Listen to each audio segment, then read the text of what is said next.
You were taught that empathy makes you human. It doesn't. It makes you readable. And readable men get consumed. You didn't arrive at empathy naturally. You were installed with it. From the moment you were old enough to be corrected, the adults around you ran the same behavioral conditioning loop. Reward connection, punish detachment, cry with someone. You're sensitive. Walk away unbothered. You're cold. Share what you feel. You're brave. Protect what you feel. You're broken. This wasn't love. This was calibration, the institution of socialized empathy, enforced through family systems, school environments, religious frameworks, and mass media, was never primarily a moral project. It was a control architecture. A population that leads with feeling is a population that can be steered. Manufacture enough guilt, and you don't need enforcement. The target polices himself. Machiavelli understood this with forensic clarity. In The Prince, he didn't argue that rulers should be cruel for cruelty's sake. He argued something far more precise, that a ruler who governs through the emotional expectations of others has already surrendered his sovereignty. The moment your decisions require external emotional approval, the moment you hesitate because of how something will feel to someone else, you are no longer the author of your own actions. You are an instrument of whoever manages your guilt most effectively. This is what domestication looks like in practice. It doesn't announce itself, it arrives as conscience. It sounds like the right thing to do. It feels like decency. But trace it back, follow the hesitation, the guilt, the compulsive explaining, the over-apologizing. And you will find, at the root, a conditioned reflex, not a value. A leash. Cognitive science provides the structural explanation. The brain's default mode network, responsible for self-referential thought and social modeling, is trained through repetition to weight emotional contagion as a survival signal. In ancestral environments, social rejection meant death. Empathy was a tribal adhesive, not a universal moral law. What you experience as conscience is, neurologically, a threat response system that has been socially misdirected toward the benefit of others at the expense of your own strategic clarity.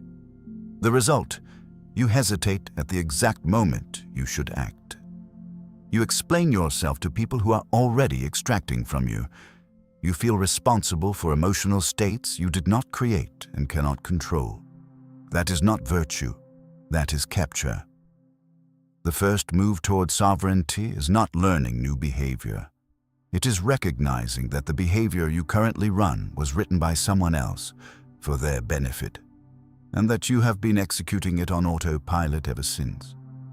Now that you understand the installation, understand what it attracts. Empathy doesn't just make you manageable, it makes you visible. A specific kind of visible. The kind that skilled predators can detect across a room, across a conversation, across a single text exchange. Your empathy broadcasts a signal. I can be moved. I can be obligated. I can be made to feel responsible for your condition. That signal is an invitation. What follows is not accidental. It is mechanical. The predatory manipulation cycle operates through 3 sequential phases, each one building leverage off the emotional infrastructure the previous phase established. Phase 1. Emotional induction. The manipulator's first task is not to ask for anything. It is to create a feeling in you, specifically guilt, pity, or obligation. The 3 primary levers of empathy exploitation. This is accomplished through strategic vulnerability displays, manufactured suffering, carefully timed disclosures of hardship, victimhood, or fragility. The empathic target receives this emotional transmission and, due to their conditioned reflex, absorbs it. They begin to feel partially responsible for a condition they had no hand in creating. This is the entry wound. Phase 2. Obligation anchoring. Once guilt or pity is installed, The manipulator anchors it to a specific behavioral expectation, usually unstated, always implied. You don't ask an empathic person to comply directly. You make them feel that compliance is what a good person would do. The target now faces a psychological binary: act in the manipulator's interest or suffer the internal penalty of feeling cruel, selfish, or cold. Notice what has happened. The manipulator has constructed a system in which your own moral identity enforces their agenda. They don't need coercion. You do the work yourself. Phase 3. Resource extraction and cycle reset. The target complies, offers time, money, emotional labor, social capital, silence, or loyalty. The manipulator receives the resource. Then, critically, the suffering display resets. A new vulnerability emerges, a new obligation is implied. The cycle restarts. Each iteration deepens the sunk cost dynamic. The more you have already given, the more painful it becomes to recognize the pattern for what it is, because recognition means the previous sacrifice was wasted. This is why intelligent people stay trapped longest. It is not stupidity that keeps a perceptive person inside a predatory dynamic. It is the cognitive cost of admitting the pattern. The smarter you are, the more elaborate the rationalization you construct to protect the story that your investment was real, your connection was genuine, your sacrifice had meaning. Machiavelli's cold instruction was this: judge men by their effects, not their presentations. Strip the narrative. Ignore the suffering display. Ask only one forensic question: who benefits from my emotional response right now? The answer will tell you everything the performance was designed to conceal. Empathy, deployed without this filter, is not compassion. It is a tax, collected by whoever learned to manufacture the invoice. Predatory behavior is not random. It runs in patterns, recognizable, repeatable, structured loops that operate with near-identical mechanics across different people, different contexts, different decades of your life. The faces change. The architecture doesn't. Once you can identify the pattern on contact, before the extraction cycle completes its first rotation, you become functionally immune. Not because you've hardened emotionally, but because you've developed taxonomic vision. You stop seeing a person in distress. You start seeing a behavioral profile executing a known script. There are 4 primary archetypes. The eternal victim. This profile's entire social currency is suffering. Every conversation roots back to their hardship, their persecution, their unbroken string of circumstances beyond their control. They don't present problems. They are the problem permanently, as an identity. The extraction mechanism is pity debt. The longer you listen, the more emotionally implicated you become, until disengagement feels like abandonment. The diagnostic marker is simple. Their situation never improves regardless of how much resource you pour into it. Victimhood is not their wound. It is their leverage. The sacred martyr. Where the victim demands pity, the martyr demands guilt. This profile sacrifices visibly, loudly, repeatedly, and ensures you are aware of every cost they have absorbed on your behalf. The sacrifice is never freely given. It is an invoice, presented strategically, always at the moment when your compliance is required. Genuine sacrifice doesn't announce itself. It doesn't keep a ledger. When someone's generosity arrives pre-packaged with an implicit debt structure, you are not receiving a gift. You are being purchased. The compulsive savior. This archetype is the most psychologically sophisticated because it appears to be giving rather than taking. The savior inserts themselves into your problems, escalates your sense of crisis, and positions themselves as the only viable solution. What they extract is not money or time.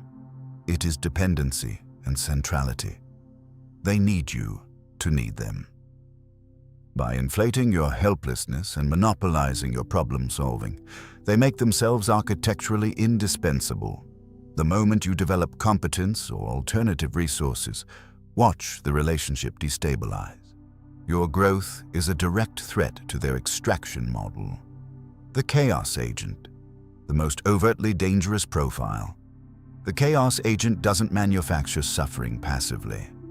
They generate instability as an active strategy, keeping their targets in a permanent state of emotional reactivity. Reactive people don't think strategically. They respond. And a person who is always responding to manufactured crisis never has the cognitive bandwidth to audit the dynamic they're trapped inside. Every time you stabilize, a new crisis appears. This is not coincidence, it is maintenance. Pattern recognition is not cynicism, it is the baseline cognitive skill that separates the strategist from the target. You are not being asked to assume everyone is a predator. You are being asked to withhold automatic trust until behavioral evidence, not emotional performance, justifies extending it. The question is not whether these archetypes are present in your life. They are. The question is whether you can see them before they see you. This is not a modern theory. It is an ancient observation, recorded across centuries of statecraft, military strategy, and political philosophy by men who operated in environments where emotional miscalculation didn't cost comfort. It cost everything. The men who built durable power structures shared a consistent cognitive signature, the capacity to make decisions from clarity rather than feeling. Not because they were inhuman, but because they understood that emotion injected into high-stakes decisions functions as corrupted data. Machiavelli did not write The Prince as a celebration of cruelty. He wrote it as a diagnostic manual for political survival, drawn from direct observation of Italian city-states collapsing under rulers who governed through sentiment rather than strategy. His central argument was precise. A prince who is loved is dependent on the emotional consistency of others, an inherently unstable foundation. A prince who is feared controls the variable himself. The ruler who maintains power through emotional appeal has outsourced his sovereignty to public feeling, the most volatile and manipulable force in any political environment. Caesar's famous clemency toward defeated enemies was universally misread as generosity. It was precision psychology. By sparing men who expected execution, Caesar generated loyalty that pure force could never manufacture, while simultaneously demonstrating that his restraint was a choice, not a limitation. When clemency served strategic expansion, he deployed it. When elimination served strategic consolidation, he deployed that instead. The emotional temperature of his decisions remained constant, 0. The output varied entirely based on calculated utility. Bismarck unified Germany not through ideological passion or nationalist sentiment, but through the deliberate, unsentimental manipulation of competing European powers against each other. His doctrine of realpolitik was explicit. Foreign policy conducted through moral principle is foreign policy conducted through predictable weakness. Sentiment is a negotiating handicap in environments where other actors have already abandoned it. Contemporary behavioral science validates what these men intuited through experience. Studies in decision science consistently demonstrate that emotional arousal degrades the prefrontal cortex's capacity for consequentialist reasoning. The brain under emotional load prioritizes immediate social harmony over accurate outcome projection. In practical terms, the more emotionally invested you are in a decision, the less accurately you can model its actual consequences. Detachment is not a personality disorder. Neurologically, it is enhanced executive function, the deliberate preservation of rational processing capacity by preventing limbic interference. The pattern across all cases is identical. These were not men who lacked the capacity for feeling. What they possessed, and deliberately cultivated, was the ability to quarantine feeling from the decision-making process. to observe emotional data without being governed by it. Emotional detachment is not the absence of intelligence. It is intelligence operating at full capacity, uncompromised, unfiltered, and structurally sovereign. Understanding the theory is not the transformation. The transformation is operational, a deliberate, repeatable cognitive procedure executed in real time, inside live interactions, under social pressure. This is where most men who consume this material fail. They absorb the framework intellectually. They recognize the archetypes in retrospect. Then they walk into the next conversation and the old wiring fires automatically.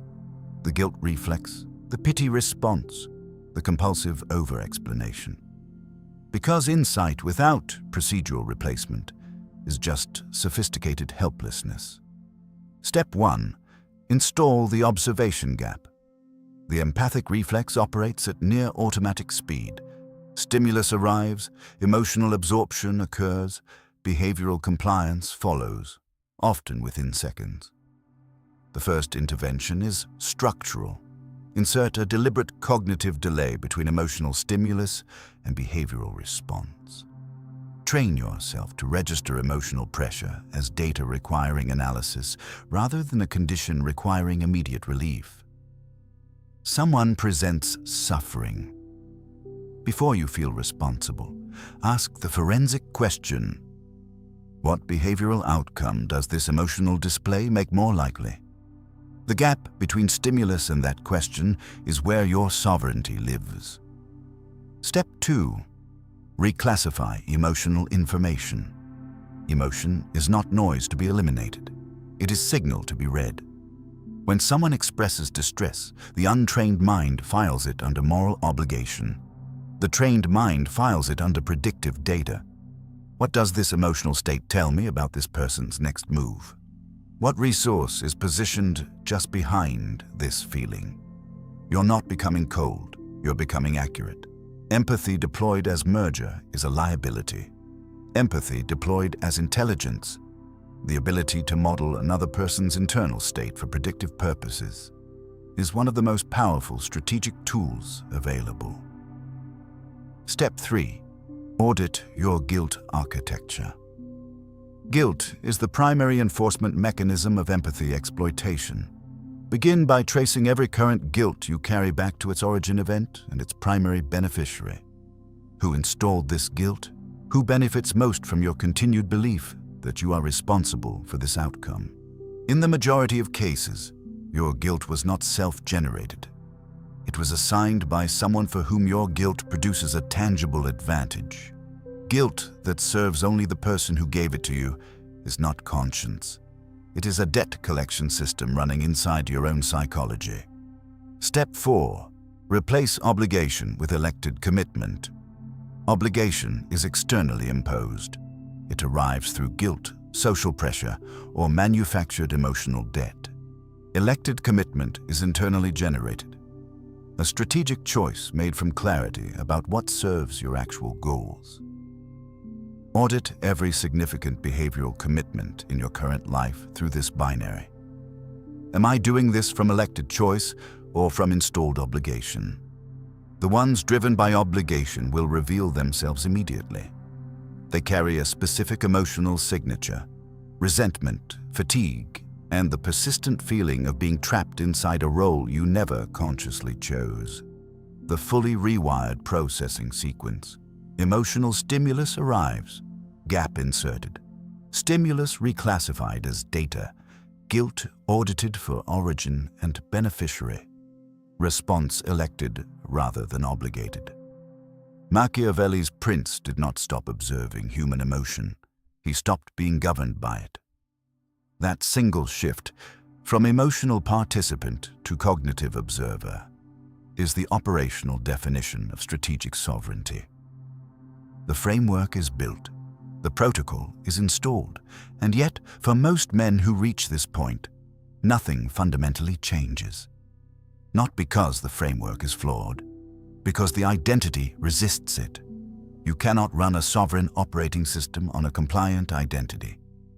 The two are architecturally incompatible. The compliant identity is not your personality. It is the strategic persona constructed during your earliest social conditioning to maximize acceptance within your primary environment. It was built from survival calculations made when you were too young to make them consciously. What version of me generates the least rejection and the most approval? The answer to that question became your operating self. The people pleaser, the over-explainer, the one who absorbs blame to de-escalate conflict, the one who shrinks in rooms where expansion is required, the one who mistakes chronic self-suppression for humility and calls it virtue. This identity served a function once. In a childhood environment where social rejection carried genuine survival consequences, compliance was rational adaptation. The problem is not that you built it. The problem is that you never decommissioned it, and you have been running an identity optimized for a threat environment that no longer exists, inside adult power dynamics that punish compliance with predatory precision. Neuroscience confirms why change feels catastrophic. The brain processes threats to self-concept through the same neural architecture it uses to process physical danger. Identity threat activates the amygdala. It triggers the same fight-flight-freeze cascade as a predator in your environment. This is why genuine behavioral change feels not just uncomfortable, but existentially threatening. Because neurologically, it registers as annihilation. Most men mistake this signal for evidence that the change is wrong. It is evidence of accuracy, confirmation that you are dismantling something load-bearing. The discomfort is structural, not moral. It is the sensation of a building coming down, not the sensation of making a mistake. Identity replacement operates across 3 axes, from approval-seeking to outcome-seeking. Every decision that runs through the filter of how will this be perceived must be rerouted through what does this produce. From reactive to architecturally proactive, the compliant self responds to emotional environments others construct. The sovereign self builds the environment, sets the terms of engagement, determines in advance what will and will not be permitted inside their psychological space. From identity as relationship to identity as position, the compliant self defines itself through who accepts it. The sovereign self defines itself through what it controls, what it has built, what it refuses, and what it demands. The old identity must be formally abandoned. Not suppressed, not managed, not visited occasionally for comfort. Abandoned. What you were conditioned to be served someone else's architecture. What you are choosing to become serves only one agenda. Yours. You have reached the end of the framework, which means you have reached the beginning of the actual test. Everything covered in the preceding chapters is theoretical weight until it meets the specific gravity of your real life. Your actual relationships, your existing social contracts. The people who have been extracting from your compliant identity for months or years and who will, with absolute certainty, respond to your transformation as a threat. Understand what is coming, not as a possibility, as a mathematical certainty. When a previously compliant individual begins operating from sovereign logic, the people whose resource access depended on that compliance do not quietly adjust. They escalate. First, increased emotional pressure, more visible suffering, more elaborate guilt deployment, more intense obligation signaling.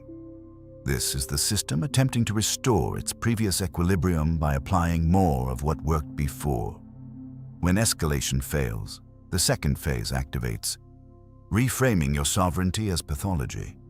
You become cold, selfish, changed for the worse, broken by whatever influence introduced this framework into your thinking. That reframing is not concern, it is inventory management. The system labeling a non-compliant asset as defective because defective assets can be pressured back into function through shame. The most dangerous position available to you now is the middle ground. A man who absorbs this framework intellectually but applies it selectively, who maintains sovereign logic in low-stakes interactions while reverting to compliant behavior under genuine emotional pressure, has achieved the worst possible outcome. He has made himself unpredictable without making himself protected. The predatory archetypes in his environment will rapidly identify the specific emotional triggers that still bypass his rational architecture and concentrate their extraction activity precisely there. Partial detachment is not a transitional phase toward full sovereignty. It is a permanent vulnerability dressed in the language of progress. Full sovereign commitment will cost you relationships, not peripheral ones. Not the obvious extractions you have already half recognized. It will cost connections you currently value, people whose presence has been genuinely meaningful, but whose continued access to you was contingent on your compliance architecture remaining intact. When the architecture changes, the relational contract beneath it is exposed. Some of those contracts will not survive honest examination. This is not a side effect of the transformation. It is evidence that the transformation is real. Genuine sovereignty is self-selecting. It automatically filters the environment around you, drawing toward you individuals who engage from their own positioned strength and making continued engagement progressively uncomfortable for those whose presence depended on your weakness. Fewer connections, exponentially higher quality, zero extraction dynamics. You leave this with exactly two available positions. The first, you return to the previous operating system. You rationalize the return with sophisticated language, balance, nuance. Not everyone is a predator. And those rationalizations will be accurate enough to be believable and insufficient enough to leave you perpetually exposed. You will continue to be readable. You will continue to be taxed, and you will do so now with the additional burden of knowing exactly what is happening to you while lacking the commitment to stop it. The second, you complete the transformation, you accept the costs, you execute the rewire without the escape clause of partial application. You build the sovereign position, not as a performance of strength, but as a structural reality that no longer requires external validation, because it no longer depends on external approval. Machiavelli did not write for the man who wanted to feel powerful. He wrote for the man willing to become powerful, who understood that the distance between those two positions is measured not in knowledge, but in irreversible commitment.